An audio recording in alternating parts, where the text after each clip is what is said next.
ముల్లోకాలను పాలించే జగన్మాతతో పాటు విష్ణుమూర్తిని పూజించే మాసం ఆషాఢం. జ్ఞానాన్ని ప్రసాదించే గురువుని సైతం సత్కరించే గురు పౌర్ణమి ఈ నెలలోనే వస్తుంది. ఈ మాసంలో ఆచరించే ప్రతి క్రతువుకి ఓ అర్థం ఉంది. ఈ మాసంలో వచ్చే పండుగల పూజలు చూసిద్దాం. ఆషాఢ శుద్ధ ఏకాదశి నాడు విష్ణుమూర్తి యోగ నిద్రలోకి వెళ్ళాడట. అందుకే ఆ రోజును తొలి ఏకాదశిగా శయన ఏకాదశిగా పిలుస్తారు. ఆషాఢ శుద్ధ పౌర్ణమి గురు పౌర్ణమిగా వ్యాస పౌర్ణమిగా పరిగణిస్తారు. మహాభారతాన్ని రచించిన వేదవ్యాసుడు జన్మించిన ఈ రోజున జ్ఞానాన్ని ప్రసాదించే గురువులను శక్తి కొద్ది సత్కరించడం ఓ సాంప్రదాయం.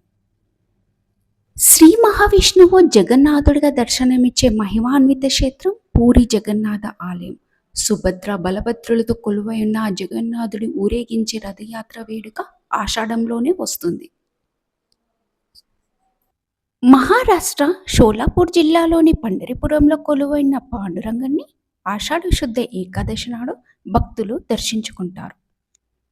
ఇక తెలంగాణలో ఈ ఆషాఢంలోనే లోకాలను పాలించే జగన్మాత రూపులైన మహాకాళి, సింహవాహిని, జగదాంబికతో పాటు ఇతర గ్రామ దేవతలకు బోనాలు నివేదిస్తారు. బోనం అంటే భోజనం అనే అర్థం.